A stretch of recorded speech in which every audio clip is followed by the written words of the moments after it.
할렐루야. 오늘 송년주일 아주 귀한 찬양 감사를 드립니다. 큰 은혜가 되었습니다. 여러분, 어느새 송년주일이 되었습니다. 1년 365일을 살아내시느라고 얼마나 수고가 많으셨습니까? 고생 많으셨지요.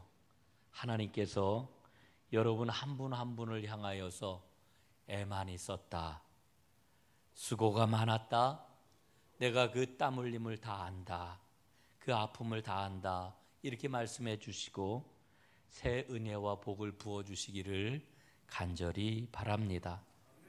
오늘 저는 여러분과 함께 노래 이야기를 하려고 합니다. 인생을 한마디로 비유해서 말하면 노래라고 이야기를 해도 크게 틀리지는 않을 것 같습니다. 노래 없는 인생, 여러분 상상이 잘 안 되지요. 더더욱이나 우리 그리스도인들은 노래의 사람들이라고 이야기할 수 있습니다. 여러분, 우리나라 교회, 한국 교회가 굉장히 역동적입니다. 한국 교인들이 정말 역동적입니다. 세계 어느 나라 교인들, 세계 어느 나라 교회를 보아도 한국 교회, 한국 교인처럼 역동적인 그러한 그 교인과 교회가 없습니다. 우리 한국 교회가 왜 이렇게 역동적일까 한번 생각을 해봤습니다. 이게 맞는 이야기는 아니겠지만 우리 민족을 옛날부터 가리켜서 음주 가무를 즐겨하는 민족이라고 이야기를 했잖아요. 그런 성품하고 우리 기독교가 갖고 있는 노래하고 상관성이 좀 있지 않을까 이렇게 생각을 해봅니다. 오늘 저는 여러분과 시편 8편 말씀을 읽고 은혜를 나누고 있습니다. 이 시편 8편은 시편 중에 시편, 노래 중에 노래라고 이렇게 이야기할 수가 있습니다. 이 시편 8편은 다윗의 시로 알려진 그와 같은 시이지요. 이 시편 8편을 읽으면서 저는 생각을 해봅니다. 이보다 더 아름다운 노래가 있을까? 정말 빼어난 노래입니다. 마치 어둠 속에서 환히 빛나는 달과 별을 바라보는 어린아이가 어찌할 바 모르면서 환호성을 지르는 것과 같은 그런 노래, 이게 저는 8편이라고 생각을 합니다. 다윗은 시편 8편에서 두 가지를 노래하고 있습니다. 하나는 하나님이 창조하신 세계이고 또 다른 하나는 그 창조 세계 안에서 살아가는 사람입니다. 여러분, 다윗 그러면은 그의 뛰어난 업적을 우리는 생각을 합니다. 그러나 저는 이 다윗을 보면서 그는 정말 훌륭한 영성의 사람이라고 하는 생각을 갖습니다. 그는 그의 삶을 통해 가지고 구체적 경험을 통해서 하나님을 만났습니다. 끊임없이 하나님과 교통을 했던 사람이기도 합니다. 여러분, 사무엘상 23장에 보면은 아주 뜻깊은 이야기가 기록이 되어 있지요. 그가 엔게디 동굴, 그러니까 그 도망자가 되었을 때에 사울 왕을 죽일 수 있는 결정적인 찬스, 결정적인 기회를 맞게 됩니다. 그럼에도 불구하고 다윗은 사울 왕을 죽이지를 않고 살려줍니다. 그 결정적인 찬스를 맞았을 때에 다윗을 따르는 부하들이 뭐라고 이야기를 했습니까? 다윗이여, 지금이 기회입니다. 이 기회를 놓쳐서는 안 됩니다. 사울 왕을 죽이세요. 죽이세요. 죽이세요. 이게 부하들의 강력한 요청이었습니다. 그런데 다윗이 사울 왕을 죽이지 않고 살려주어요. 다윗은 그 순간 하나님과 교통했던 겁니다. 그러니까 하나님이 원하시는 게 뭔지를 알아채고 하나님의 뜻대로 결정을 내렸던 거지요. 이게 놀라운 일입니다. 여러분, 다윗이 왕이 된 이후에 그는 나라의 수도를 예루살렘으로 삼지 않았습니까? 그가 평생 가졌던 소원이 있었는데 그것은 바로 하나님의 집 성전을 짓는 것이었습니다. 그걸 마음속의 소원으로만 갖고 있었던 게 아니라 그는 차근차근 하나하나 빈틈없이 성전을 지을 준비를 했습니다. 그리고 성전을 지을 준비가 다 되어가지고 성전을 지으려고 막 착수를 하려고 그랬는데 하나님이 막으셨지요. 하나님이 그에게 말씀을 하십니다. 너는 성전을 짓지 못한다. 내 아들이 나를 위하여 성전을 지을 것이다. 여러분이 하나님의 말씀을 들었을 때 다윗이 얼마나 서운했겠어요. 얼마나 속이 상했겠어요. 여러분, 그는 엄청난 권력을 갖고 있는 사람이었고 엄청난 부와 모든 그러한 그 능력을 갖고 있는 사람이었습니다. 그러나 다윗은 하나님의 말씀을 듣고 자기의 계획을 다 내려놨습니다. 하나님의 말씀에 순종을 했습니다. 하나님과 끊임없이 교통하는 사람이었기 때문에 가능했던 거지요. 여러분, 우리는 다윗의 여러 행적들이 그의 시편에 녹아 있는 것을 봅니다. 오늘 시편은 다윗의 여러 행적들, 사건들, 역사적인 상황과는 또 다른 측면의 그러한 그 시를 우리에게 보여주고 있습니다. 다윗은 한 걸음 더 깊이 들어가서 하나님 존재의 근원으로 다가가고 있는 것을 발견을 하게 됩니다.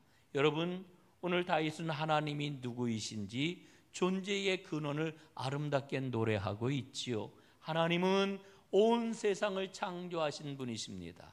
하나님은 그 창조 세계를 사람에게 맡겨주셨습니다. 이렇게 다윗이 노래를 하고 있습니다. 그 노래가 얼마나 아름답고 경탄에 가득한지 모릅니다. 1절에 보니까 이렇게 노래를 시작합니다. 여호와 우리 주여, 주의 이름이 온 땅에 어찌 그리 아름다운지요. 여러분, 다윗은 만물 속에서 하나님의 영광을 보고 있는 거지요. 하나님은 하나님이 창조하신 모든 것을 사랑하시는 분입니다. 하나님은 결코 하나님이 만드신 것을 포기하거나 버리실 수 없는 그와 같은 분이십니다. 저는 며칠 전에 어떤 목사님의 설교를 유튜브에서 들었습니다. 그 목사님 이름을 제가 그 메모를 안 해놔가지고 이름을 기억한다고 그랬는데 다 잊어버렸어요. 그분이 어떤 이야기를 들려주었느냐 하면은 얼마 전에 짐 정리를 하루는 하게 되었다는 거예요. 짐 정리를 하다 보니까 얼마나 쓸모없는 것들이 많이 나오든지 한나절을 그 물건들을 다 치우는데 썼다는 겁니다. 그런데 저 책장 밑에 먼지가 아주 쾌쾌히 쌓인 그런 노트가 한 권이 나왔는데 그 안에 보니까 지금은 훌쩍 다 자라버린 아이들이 아주 어렸을 적에 그린 그림이 나왔답니다. 그 그림이 어떤 그림이었을까요?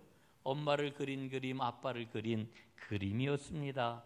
그 그림 객관적으로 볼 때는 정말 보잘것없는 볼품없는 그런 그 그림이었지요. 그런데 그 그림을 보는데 마음이 얼마나 뭉클해지든지 어렸을 적 아이들 모습이 떠오르면서 마음이 너무너무 뭉클해졌다고 그래요. 예? 여러분, 그 그림을 버릴 수 있었을까요? 못 버리지요. 버릴 수가 없지요. 그래서 먼지를 다 털어내고 가장 소중한 것, 가장 손이 잘 가는 가장 그 옆에 있는 그 책상 서랍에다 소중하게 보관을 했다는 겁니다. 여러분, 그 이야기를 들으면서 우리는 깨달아요. 하나님이 만드신 이 세상, 하나님이 손수 친히 만드신 이 세상 만물, 하나님은 결코 버리실 수가 없는 거지요. 만물 속에 하나님의 사랑이 배어 있기 때문에 그래요. 여러분, 우리가 영성 이렇게 이야기를 해요. 이 영성은 여러 그런 말로 설명이 될 수가 있습니다만은 여러분, 진짜 깊은 영성이 뭘까요? 만물 속에 담겨 있는 하나님의 사랑을 볼 수 있는 이 눈, 이게 진짜 깊은 그런 그 영성의 눈이라고 이야기할 수가 있는 거지요. 그런데요, 성경 말씀을 보니까 하나님께서는 뭐라고까지 말씀을 하시느냐면 하나님이 만드신 모든 것 속에 하나님의 거룩함, 하나님의 신성이 들어있다, 이렇게 이야기를 해요. 로마서 1장 20절에 보니까요, 창세로부터 그의 보이지 아니하는 것들 곧 그의 영원하신 능력과 신성이 그가 만드신 모든 만물에 분명히 보여 알려졌나니 그러므로 그들이 핑계하지 못할지니라 말씀합니다. 여러분, 지금 뭐라고 그러셔요? 예? 하나님의 영원하신 능력과 신성이 그가 만드신 모든 만물 속에 있다는 거예요. 예? 얼마나 놀라운 그런 그 말씀이에요. 얼마나 귀한 말씀이에요. 여러분 한번 보십시오. 하늘에는 안 보이지만 바람길이 있어요. 구름이 생성되고 흘러가는 법칙이 있어요. 물이 흘러가고 계절이 운행이 되어요. 여러분, 어제는 눈이 얼마나 많이 내렸어요. 겨울이니까 눈이 오는 거지만은 여러분, 눈 내리면서 그 눈 내리는 모습을 보면서 우리의 그런 움직이는 것, 뭐 우리가 활동하는 것 지장이 있었지만 어제 하루 종일 마음이 아주 푸근했어요. 얼마나 눈이 소담스럽게 오든지. 여러분, 나무를 한번 보십시오. 나무는요, 여름에는 울을 장창해요. 그런데 겨울이 되면 파리하고 앙상한 겨울 가지를 다 드러내요. 하늘에는 날아가는 새가 있고요, 바다에는 그 바다를 가르며 헤엄치는 물고기가 있어요. 별이 뜹니다. 달이 집니다. 그리고 해가 떠오릅니다. 하나님이 정해놓으신 규칙대로인 것이지요. 여러분, 그 길을 따라서 오늘 우리는 2023년도의 마지막 날을 맞았습니다.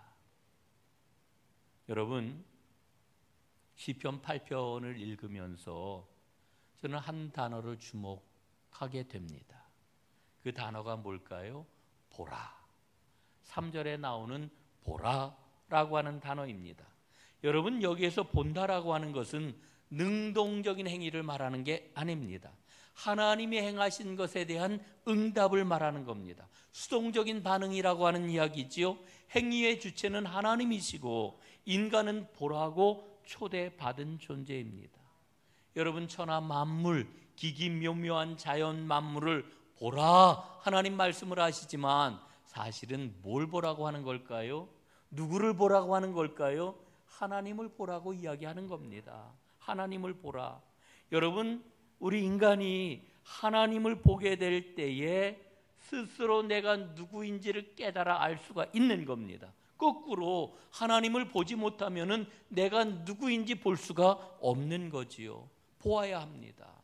보는 게 참 중요합니다. 여러분, 출애굽기 14장에 보면은 그 이스라엘 백성들이 홍해바다를 가르고 그 홍해바다를 건너는 기적 이야기가 기록이 되어 있지요. 그런데 그 14장에 보면은요, 모세가 홍해바다 앞에서 이스라엘을 추격하는 애굽의 군사들 앞에서 이렇게 외쳐요. 너희는 두려워하지 말고 가만히 서서 여호와께서 오늘 너희를 위하여 행하시는 구원을 보라. 구원을 보라고 이렇게 말씀을 하십니다. 여러분, 이스라엘 백성들이 하나님의 역사하심을 주목해서 보았을 때에 하나님은 이스라엘 백성을 애굽의 군대로부터 구원해 주셨습니다. 여러분, 그 구원의 역사는 하나님이 분명 살아계시는 분, 하나님은 우리를 구원하시는 분이라고 하는 놀랍고도 생생한 증거 아니겠습니까? 얼마나 놀라웠으면 이스라엘 백성들은 홍해바다를 건넌 후에 온 천지가 떠나가도록 노래를 불렀겠습니까? 얼마나 그 경험이 소중했으면 두고두고 이스라엘은 홍해바다를 건넌 사건을 이스라엘 민족의 원초적인 구원 사건이라고 고백을 했겠습니까?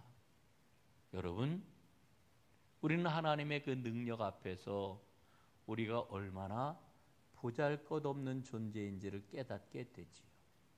여러분, 예수님의 말씀을 한 군데 좀 함께 살펴보려고 합니다. 예수님이 이렇게 말씀하셨어요. 마태복음 6장 28절 29절에 보니까 들의 백합화가 어떻게 자라는가 생각하여 보라. 솔로몬의 모든 영광으로도 이 꽃 하나만 갖지 못하였느니라. 백합화를 보래요. 백합화를. 그런데 예수님께서는 백합화를 보라 말씀을 하시고 백합화하고 솔로몬을 비교를 하고 있어요. 백합화의 영광하고 솔로몬의 영광을 비교하고 있어요. 여러분, 참 이상하지요? 아니, 백합화의 영광하고 솔로몬의 영광하고 어떻게 비교할 만한 게 될까요? 여러분, 솔로몬이 누구입니까? 이 땅 위에서 가장 큰 부귀 영화를 누린 사람 아닙니까? 이게 솔로몬의 영광이에요. 여러분, 들의 백합화는 얼마나 보잘것없는 꽃송이입니까?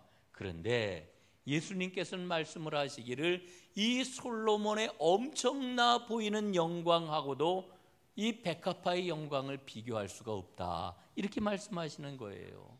여러분, 이게 이해가 가십니까? 예? 여러분, 그 백합화의 영광이 뭐길래 솔로몬의 영광이 손톱만큼도 안 된다고 이렇게 말씀을 하시는 걸까? 여러분, 백합화에 들어있는 그 영광의 핵심, 그 핵심이 뭘까요? 그 핵심은요, 하나님께 완전히 의존하는 생명이라고 하는 겁니다. 전적인 신뢰와 전적인 의존이 백합화가 지금 드러내고 있는 영광이라고 하는 거지요. 여러분, 백합화의 영광은 아무것도 아닌 것처럼 보이는데 예수님께서는 그 영광이 인간이 이루어낸 그 어떤 영광으로도 비교할 수가 없다는 거예요. 따라갈 수 없다라고 하는 거예요. 그래서 예수님께서는 백합화를 보라, 백합화의 영광을 보라, 백합화의 영광을 보고 배워라, 이렇게 말씀을 하고 있는 것이지요. 여러분, 앞에서 제가 홍해 바다에서 구원받은 이스라엘 백성들의 구원 사건을 이야기했어요. 여러분, 홍해 바다에서 이스라엘이 맛보았던 그 놀라운 능력 앞에서 모든 사람들은 하나님께 영광을 돌려요. 하나님의 영광을 거기서 보니까요. 그런데 여러분, 들의 백합화를 통해서 나타내는 이 영광, 다시 말씀을 드리면 의존하는 영광, 전적으로 하나님을 신뢰하는 그 영광에 대해서는 사람들이 어떻습니까? 무심해요. 무심해요. 그 영광을 놓쳐버려요. 그 영광을 보지를 못해요. 여러분, 저는 예수님의 말씀을 통해서 분명하게 깨닫습니다. 영광 돌리는 삶을 살아가기를 원한다면, 그렇다면 전적으로 하나님을 신뢰하고 하나님을 의지해야 되는구나 깨닫는 거지요. 그럴 때 우리 삶 가운데 하나님의 놀라운 영광, 엄청난 영광이 삶 가운데 나타날 것입니다. 여러분, 우리는 이렇게 생각하잖아요. 뭔가 일을 잘해야 되는데, 뭔가 큰 성취가 있어야 되는데, 아니면 우리의 이름이 높아져야 되는데, 그래야 하나님께 영광을 돌릴 수 있다고 이렇게 생각을 하지요. 여러분, 착각입니다. 아닙니다. 하나님, 창조주 되시는 하나님을 전적으로 의지할 때에 우리는 영광을 누릴 수가 있는 거지요. 여러분, 세상은 이렇게 말합니다. 너의 능력을 통해 가지고 너 자신을 증명해라. 여러분, 또 세상은 말합니다. 너의 능력을 통하여서 영광을 획득해라. 그런데 하나님은 우리에게 뭐라고 말씀하십니까? 세상하고 똑같이 이야기를 하나요? 아닙니다. 하나님은 이렇게 말씀을 하십니다. 나를 전적으로 신뢰해라. 나를 전적으로 의지해. 아무것도 염려하지 말아라. 그래서 나의 영광을 드러내라. 나는 너를 통하여 나의 영광을 드러내기를 원하는구나. 하나님 이렇게 말씀을 하십니다. 사랑하는 여러분, 하나님을 전적으로 의지하는 삶을 살아가시기를 바랍니다. 그래서 아름답고 영광스러운 삶의 주인공이 꼭 되시기를 간절히 바랍니다. 오늘 3절 말씀을 메시지 성경은 이렇게 번역을 했어요. 주님의 거대한 하늘, 캄캄하고 광대한 하늘을 우러러 봅니다. 손수 만드신 보석, 제자리에 박아 넣으신 달과 별들을, 그리고 한없이 작은 내 모습에 깜짝 놀랍니다. 여러분, 나는 정말 그 피조물들 앞에서, 하나님의 피조세계 앞에서 내가 얼마나 보잘것없는 존재인지 나를 보고 있나요? 내가 보이시나요? 여러분, 꼭 볼 수 있는 여러분들 되시기를 간절히 바랍니다. 다윗은 이제 사람에 대해서 이렇게 노래를 해요. 4절부터 6절까지 말씀입니다. 사람이 무엇이기에 주께서 그를 생각하시며 인자가 무엇이기에 주께서 그를 돌보시나이까. 그를 하나님보다 조금 못하게 하시고 영화와 존귀로 관을 씌우셨나이다. 주의 손으로 만드신 것을 다스리게 하시고 만물을 그의 발 아래에 두셨나이다. 여러분, 사람은 연약해요. 무기력해요. 사람의 본질은 흙이에요. 그런데 하나님께서는 그런 인생을 생각을 하시고 돌보시는 거지요. 각별한 사랑의 눈길을 우리에게 보내시는 거지요. 여러분, 하나님을 누가 본다고 그랬습니까? 예? 하나님을 보는 사람이 자기를 본다고 그랬잖아요. 예? 여러분, 하나님을 바라보면서 하나님의 행하심을 통해 자기를 보는 사람은 어떤 사람이냐? 자신에게 주어진 하나님의 명이 무엇인지를 아는 사람입니다. 이 명이라고 그러는 게 뭘까요? 목숨입니다.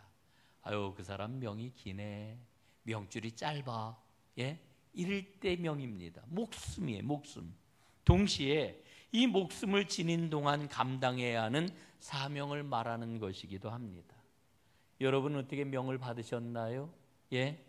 우리가 종종 그러잖아요. 나 이광섭은 몇 년 몇 월 며칠부로 아무개로부터 어떠한 명을 받아 어떠한 직을 수행하도록 명받았습니다. 이렇게 우리가 이야기하지 않습니까?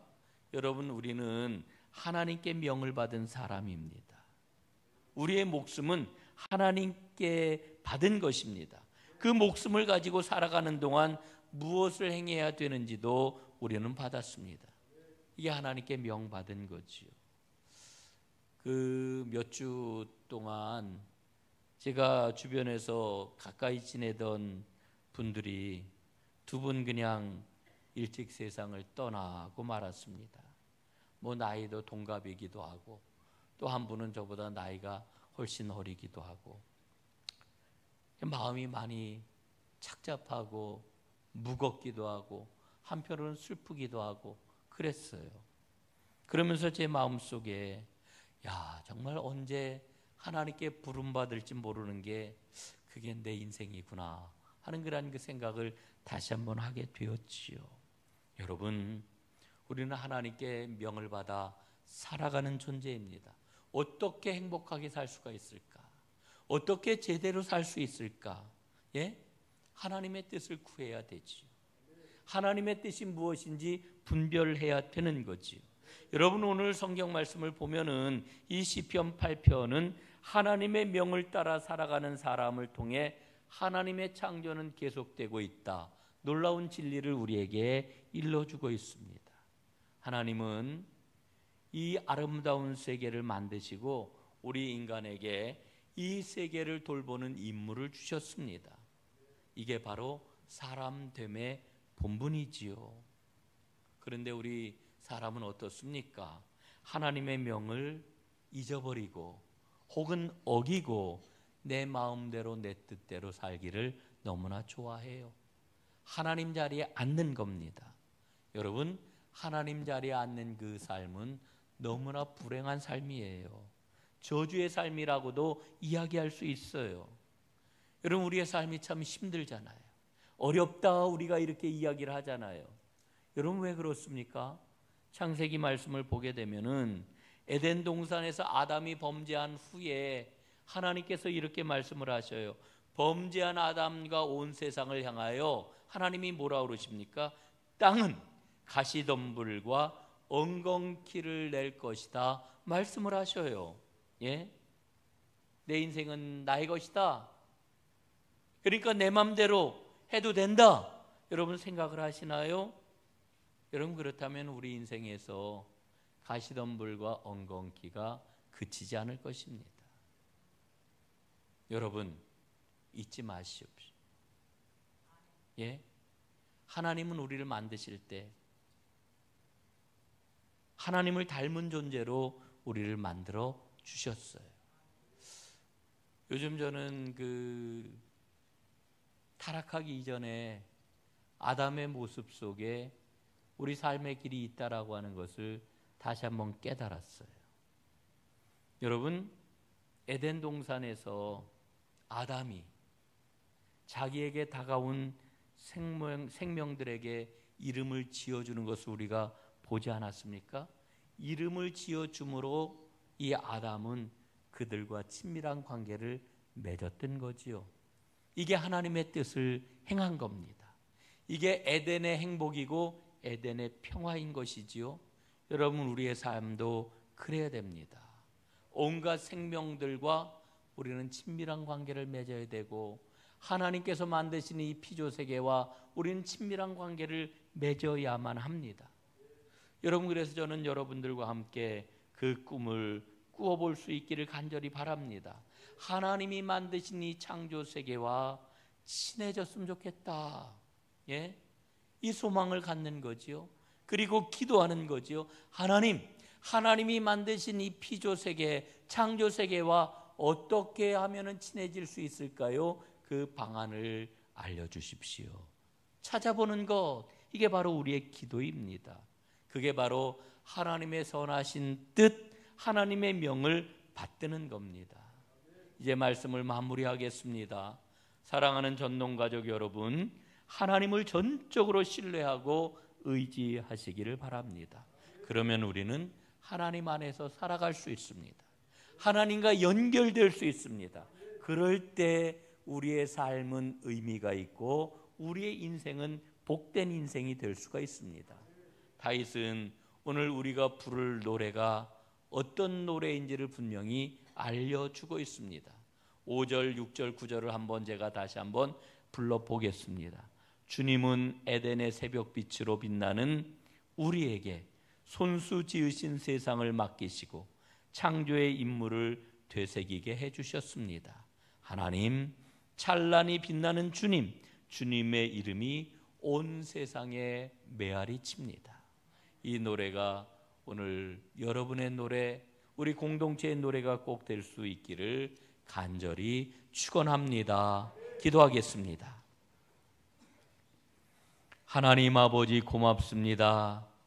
오늘 다윗의 시, 이 시편 8편의 말씀을 읽게 하시고 이 노래를 우리의 마음에 새기게 하시고 이 노래가 우리 인생 노래가 될 수 있도록 저희들에게 은혜를 허락하시니 감사합니다. 아버지 하나님, 이 노래를 부름으로 하나님을 전적으로 신뢰하고 하나님을 전적으로 의지하며 생명과 복의 길을 걸어가는 하나님의 사람들이 모두 다 되게 하옵소서. 하나님, 우리 공동체가 이 노래를 힘있게 부름으로 온 세상에 하나님의 사랑을 온전하게 드러내는 아름다운 공동체가 또한 되게 하여 주옵소서. 예수님 이름으로 기도드리옵나이다. 아멘.